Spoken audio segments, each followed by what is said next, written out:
Halo Sobat Semanji, kembali lagi di Semanji Talk bersama saya Sofia Rifana Herunisa. Jadi di episode kali ini kita akan berbincang-bincang dengan narasumber kita yang baru-baru saja menorehkan prestasi gemilang mereka di cabang atletik. Yuk perkenalan terlebih dahulu, silahkan perkenalkan diri.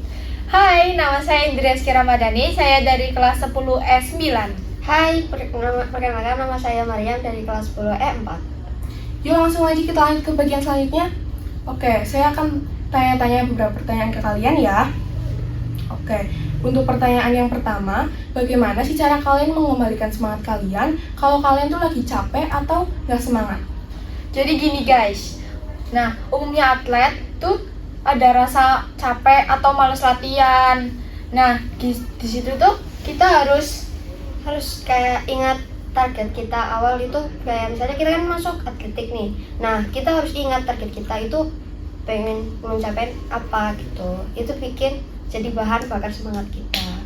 Nah pas latihan tuh harus fun, harus ya asik lah. Kalau bisa latihannya tuh bareng teman-teman biar asik gitu.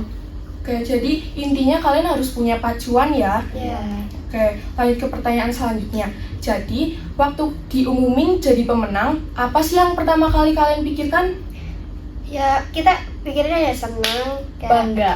Nah, karena atas capaian kita yang selama ini kita berlatih capek-capek, akhirnya kita dapat target yang Sampai kita tuh dapat terbayarkan gitu dari seorang juara. Oke, lanjut ke pertanyaan selanjutnya ya.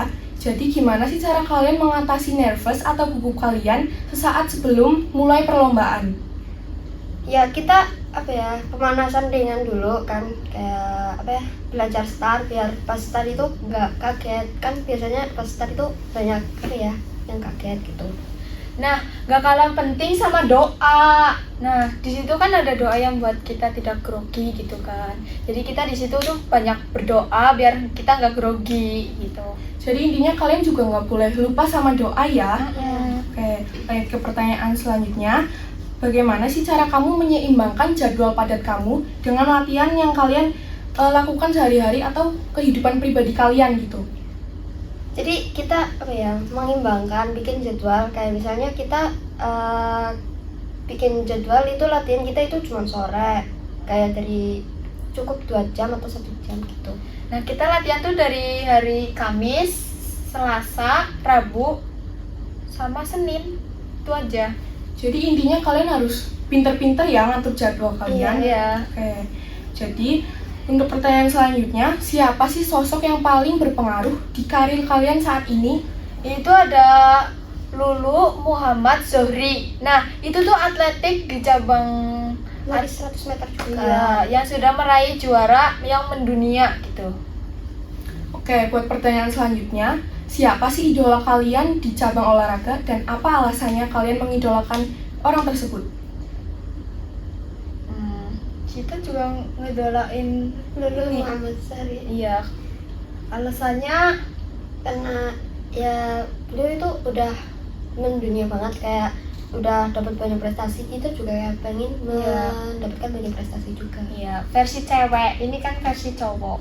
Jadi pertanyaan selanjutnya, bagaimana sih cara kalian itu sebagai juara olahraga untuk mengatasi tekanan fisik dan tekanan mental kalian dalam jangka waktu yang panjang untuk tetap menjaga performa kalian?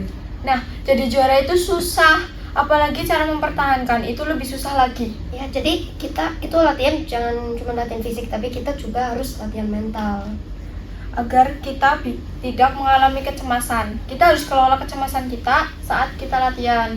Karena kadang kayak biasanya yang latihan lomba gitu kan, kayak lihat lawan kayak kok pada Langsung minder gitu Ya. kan. Kayak kok dari sekolah situ bagus sih bodinya, kok ini itu sih gitu. Jadi kita juga memang harus mengelola mental biar dia nggak mikirnya Nggak kayak gitu. mikirnya ke sana-sana lah. Terus kita juga harus mendapatkan lingkungan yang sportif. Oke, jadi intinya kalian tuh harus dapat dukungan dari diri sendiri dan lingkungan ya. Iya. Oke, untuk pertanyaan selanjutnya, apa strategi yang paling efektif bagi para atlet untuk mengatasi cedera? Untuk mengatasi cedera kita itu harus mengenal cederanya itu apa dulu. Terus ya Kita ini apa namanya? lihat dulu cederanya apa, terus kita tuh pelan-pelan dulu latihannya, jangan asal cuma latihan. Terus kita harus ngobatin dulu. Nah, kita bisa latihan tipis-tipis, step by step dulu. Tapi kalau misalnya memang udah nggak ya sakit banget dan nggak kuat, itu ya lebih baik kita istirahat dulu untuk Istirahat. latihannya. Mm-mm. Karena kalau misalnya dipaksa itu kan bahaya, bisa apa ya bisa cedera lebih bahaya lagi. Oke, jadi intinya itu kalian harus menganalisis dulu ya apa cederanya, dan kalian harus ya berlatih secara perlahan untuk kembali ke performa yang lebih baik. Iya. Oke teman-teman, jadi segitu saja ya. Terima kasih untuk narasumber kita sudah mau berbincang-bincang dengan kita semua dan sudah mau berbagi hal-hal yang kalian rasakan selama ini.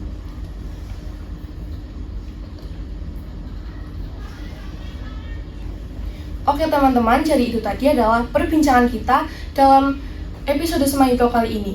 Oke teman-teman, jangan lupa stay tune terus ya. Sampai jumpa di episode Semangito berikutnya.